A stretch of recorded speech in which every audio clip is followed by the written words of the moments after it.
Hello, we are here to do lesson number 12, the last lesson in our Eat More Plants program. And I'm wearing my fabulous new thrift store find Groovy Cat because I'm a cat lover.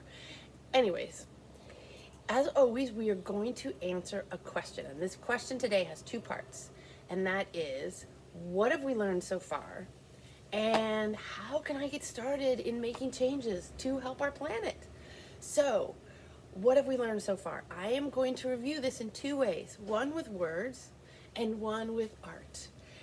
And the reason I'm doing that is because both are powerful, words and art, but sometimes, believe it or not, art can express ideas in a more simple and clear way than words can.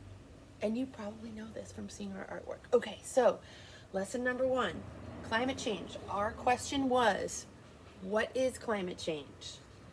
And the answer is dangerous greenhouse gases are trapping heat from the sun in our atmosphere and warming our planet. So we talked about greenhouse gases in lesson number 1. The question in lesson number 2 is, what are greenhouse gases? So we answered that.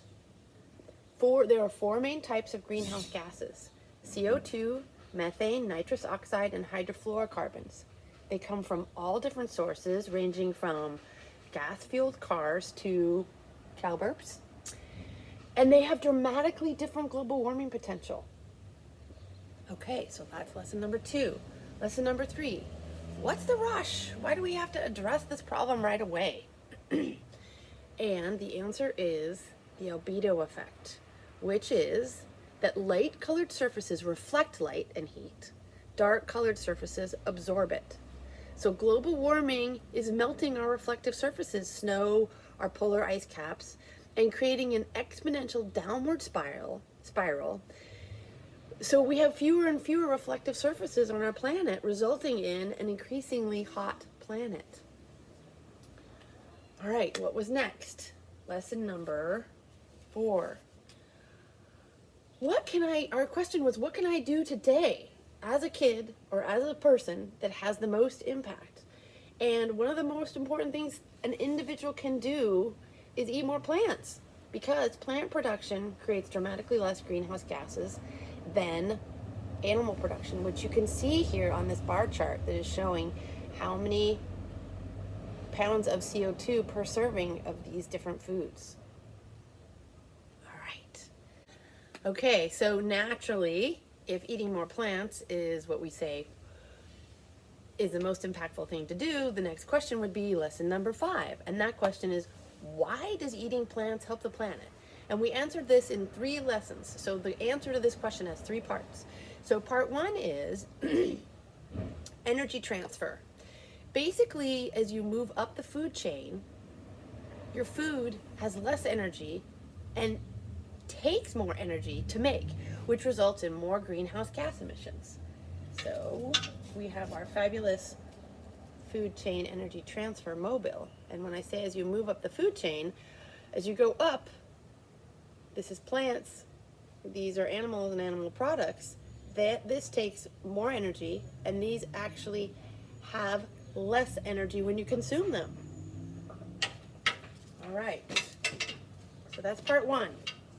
Part 2 of this question of why does eating plants help our planet is animal products cause more greenhouse gases. Cow farts, burps, waste create methane and nitrous oxide, which have 30 to 300 times more global warming potential than CO2. All right. Part 3 of our question, why does eating plants help the planet, is deforestation. Animal production creates deforestation. It takes space, and we are cutting down forest, especially tropical forest, to farm animals. And the magic is forests sequester CO2. We have too much in the air, and they naturally take in CO2 from the environment, which is what we need to do. And that CO2 is causing greenhouse gases. And so when we cut down our tropical forest, all our forest, there's less sequestering of carbon. This is our fabulous tropical bird to celebrate tropical forests. All right, our next question was, if eating more plants helps the planet, let's look at what we eat. What do we eat? How are we doing? So we tracked what we ate for 7 days, and we analyzed that with our data drawings. And we asked questions like, what are the carbon emissions per serving of the food I eat? Is it healthy? Is it highly processed? Does it have tons of packaging? These are things we want to think about. And we did data drawings. Lesson number 9. Our last question was, what do I eat? Now the question is, what could I eat? So we did some research, and we found amazing, delicious plant-based meals for breakfast and lunch. And there's a few of them. All right, lesson number 10. Lesson number 10 is, how can I share the importance of plant-rich meals with my community and my food providers? So the answer to that is to ask and educate.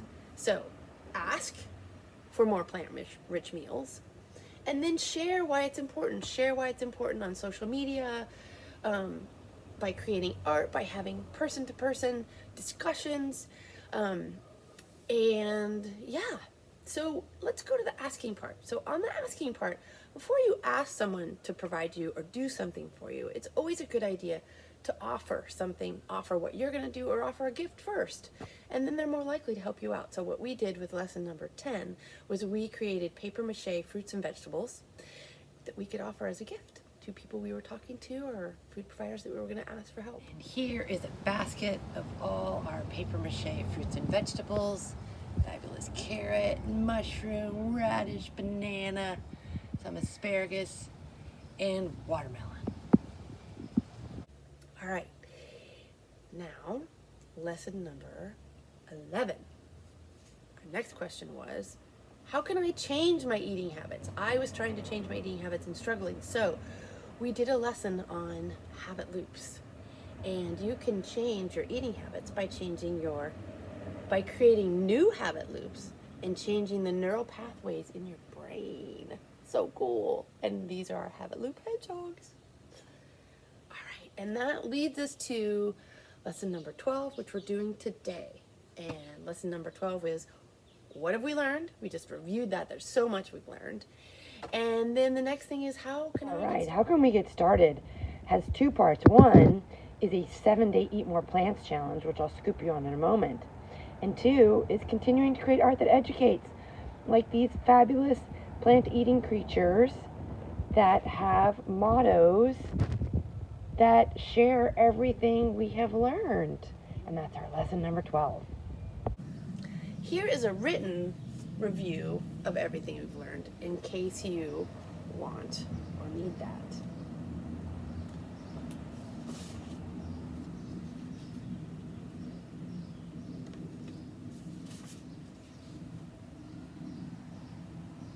Okay, that is 1 through 12. So how can I get started?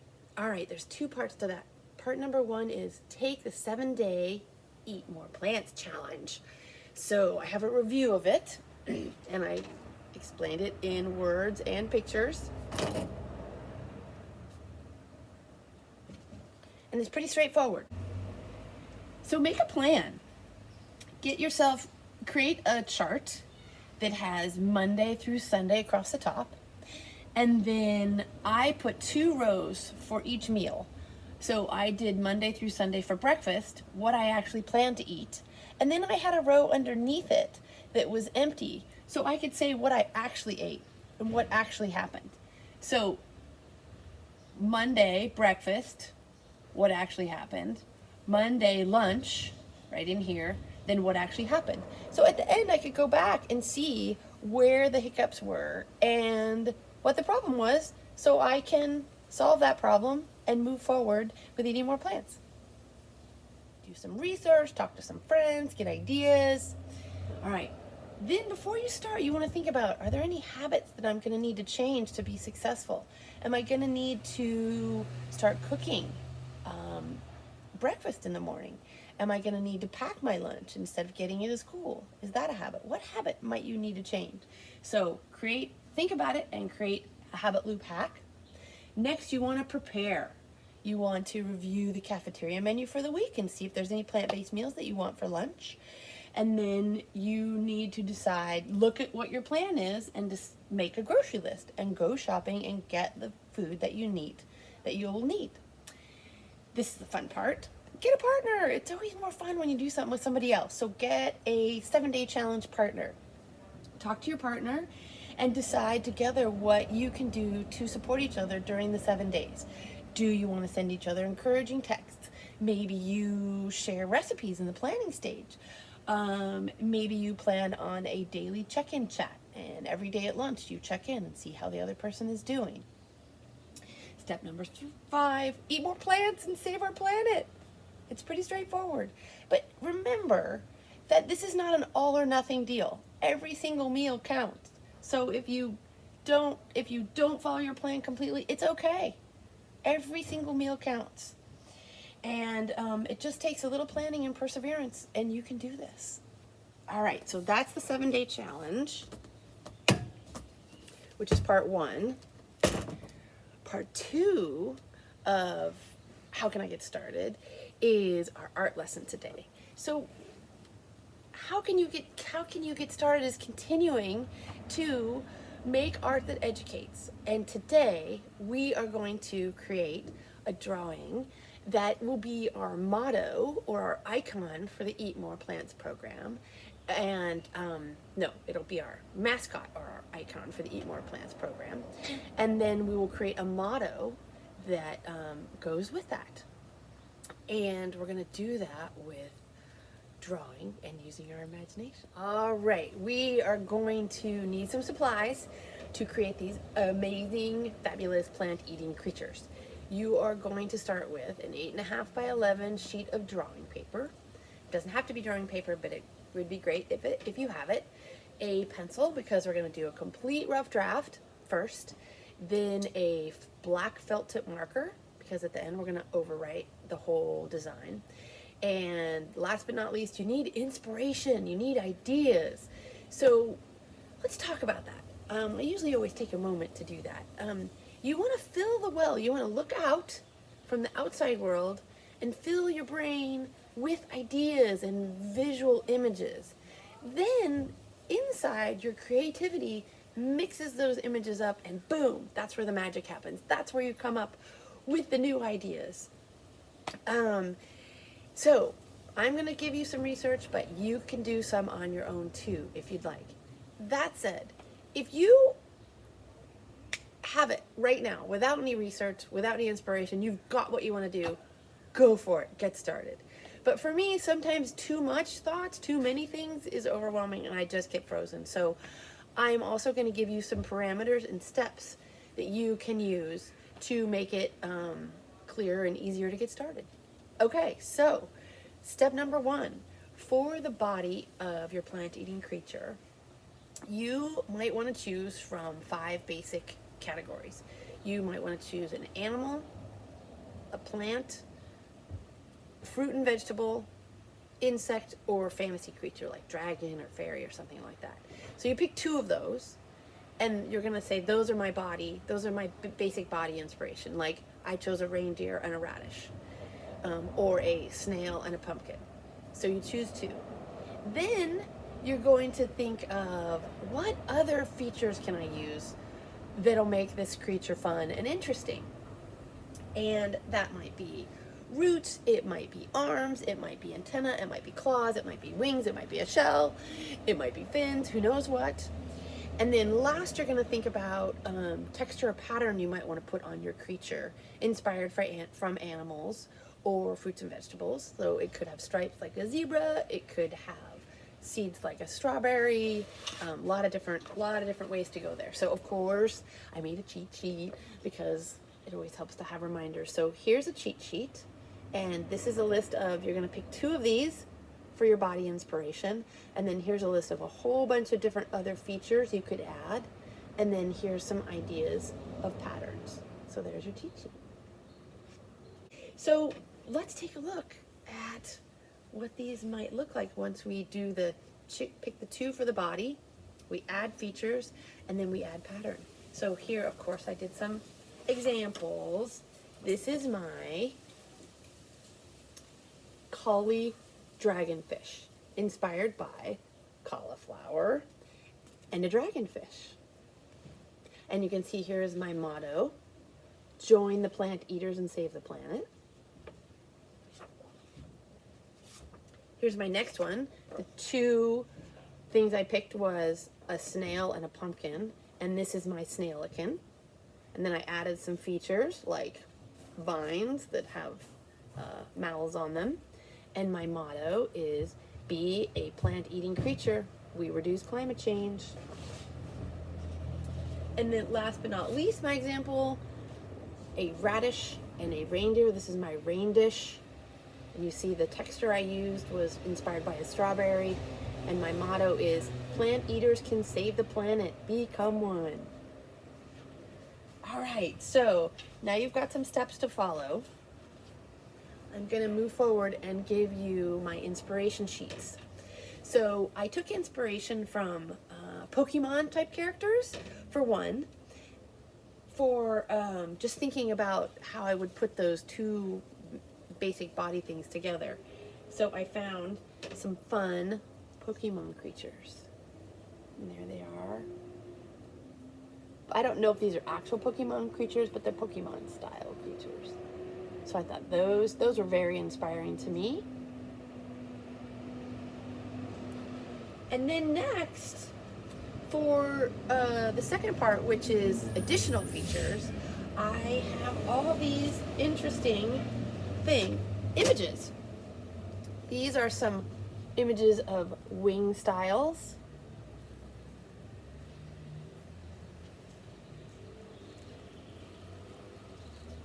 These are some images of claws and flowers and tentacles.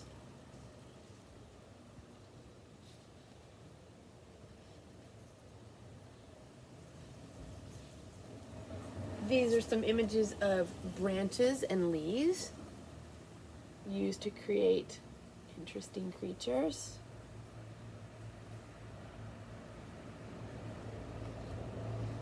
And here are some images which have interesting tails and roots.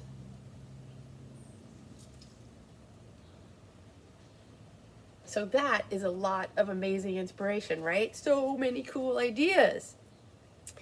So now you've got your head full of ideas, and let's do an example together so we can kind of go through it step by step again. All right, so for my example, I'm going to get my handy dandy dry erase board, and I have decided to do, my 2 things I'm going to pick are an anteater and a carrot. Whoa. So first thing I did was I thought, I have an image of a carrot pretty well in my head, but if you want, when you are drawing, we've talked about this over and over again, if you want it to look realistic, find an image or a photograph of that thing and study it as you're drawing it. It really, really, really helps. So carrot, I feel pretty good about. Anteaters, I have an idea. I know they have a pointy nose, but I looked it up. So what I did was, I said you might have to do some research on your own. So I found this image drawing of an anteater. So I used that. So let's get the dry erase board. This one, and take a look. All the steps, by the way, are right here. You want to review those when you come back. So step number 1 is I looked up an anteater's body, and I have an idea of a carrot in my head. So the first thing I'm going to do is basic body, pick 2. Leave space for the motto. Remember, we're going to have a motto. You're going to decide, how do I want to orient this? Well, I know carrots and anteaters are pretty long, so I want to orient it landscape long ways. Now, I also want to fill up the page, so I want to make a pretty good size carrot or carrot anteater. So what I'm going to do is I'm going to start, and I'm going to leave some room on the, I think I'm going to lower it so I can have my motto up here. That's my plan. So I'm going to start with a carrot. like that. It's a very large carrot. And then I realized, when I remember that anteater, it had a pretty big bushy tail, right? So I'm going to make this a little smaller, so I have room for an amazing bushy tail. So there's my carrot inspiration. And you can do this better because I'm doing it fast, of course. And then I am thinking about the anteater's nose. And I remember from the picture, it had kind of a little point, kind of went like this. I'm going to curve that. And it had a little point like this. I'm gonna make it, and then a little mouth. Okay? And then his eye was kind of small. So I'm going to put an eye right here. Put a little line behind it. And then it had the anteater had a tiny little ear. So I'm going to do a tiny little ear. There we go. There's my anteater ear. So next I'm thinking, what kind of legs do I want to do? Do they need to be anteater legs? Nah. I think I'm going to do centipede legs. So I'm going to just do like 4 here. I'm not going to do that many, but I'm going to do kind of centipede looking legs. So they look like this. And I'm going to do 4 in the front and 4 in the back, I think. Maybe 3. So 3 in the front, 3 in the back. Oops. Okay, and I'm going to erase that so they actually look like legs that are attached. So now I've done my 2 steps. I did the carrot and the anteater combination. I added some interesting extremities, centipede legs. Now I'm going to think about step 3, which is texture or pattern. And I think I'm going to be using giraffe-ish pattern. So giraffes kind of have big spots, if you will, kind of shaped like stop signs. So I'm gonna make this have kind of a stop sign inspired big spots. And you will, of course, do a better job. So there, very quickly in short, is my carrot anteater plant eating creature. So the next thing is you want to name your creature. And we are going to have 3 parts to this. The first part is you're going to give it a common name, then you're going to give it a scientific name, and then you're going to say what its diet is. And you're going to put this in the lower right-hand corner. So this is a carrot anteater. So I'm going to call this an ant rot. Ant rot. This is an ant rot. And it's a combination of an anteater and a carrot. And I want to give it a scientific name. And scientific names are based on Latin. And you can get some ideas and make up your own scientific name. But of course, I'm going to pause for a moment. And I did what? I did some research to get ideas. So here are some scientific names of animals. And you don't have to use the actual scientific name of the animal that you've used for inspiration. You can use one that just sounds cool to you or sounds like that animal, whatever you want. So just pause on these when you go back to do this. And here are scientific names of some foods. All right, so always good to get inspiration. For my plant-eating creature, I'm going to name it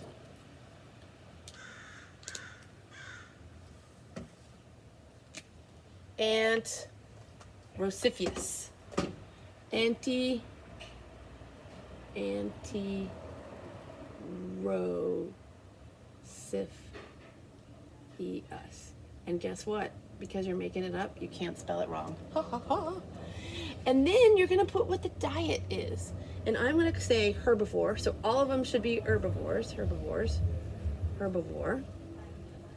And then I'm gonna say he eats roots and veggies. And you will do this neater. So let me show you again my examples. You can see here, there is my common name, my scientific name, Calidragata, and herbivore, and it eats algae. You can see my snailican, and I named it Mollusk pumpkinaceae, and it's a herbivore. And my rain dish I named Equus rafus, and it's a herbivore that eats what? Fruit. All right, so now you've got your creature, you've got your name of your creature, the common name, the scientific name, and its diet. Last, you're going to do the motto. And that is a part that really brings in the educational element. So, you want to think about what style of lettering would work with your creature. So just to review here, I did kind of a basic print. Here, my rain dish looked a little feminine to me, so I did a very curly, QE cursive lettering. And on this one, there was a lot of kind of linear stripes in my creature, so I made linear double letters with double lines on the letters. And of course, I made an inspiration page, and you've probably seen this before in previous lessons. Here are a bunch of different font ideas for inspiration, but you can create your own. And I made a motto hashtag inspiration cheat sheet too. You can come up with your own, but just here's a bunch that I thought of that could be fun. All right, back to the dry erase board, and I'm going to put my motto on here, and my motto is going to be reduce, and I'm going to use all caps because I have space. Reduce climate change, eat more plants. And you can see here, of course, I talk about this all the time, but what I've created is a balanced composition. You can see that my creature is at the bottom, and then the motto is balanced on the right and left side on the top. So we've got some action down at the bottom, some action at the top, evenly balanced on both sides, balanced composition for our plant-eating creatures. So you've done all that in pencil. I don't know if I said that, but I think I did. So you've done all that in pencil. Now what you want to do is go back, and if you're happy with it, you want to go back and overwrite all the pencil in a felt tip marker. Once you've got that, give it a couple minutes to let the ink really dry, and then go back and erase all the pencil marks so you have a very clean image.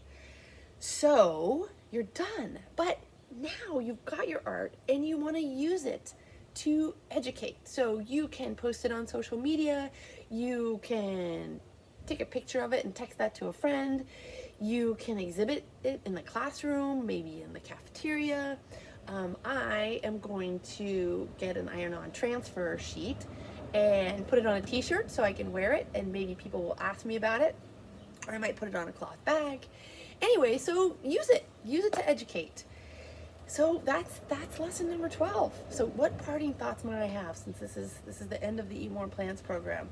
I would have to say that let's remember that art and science and activism add up to big impacts.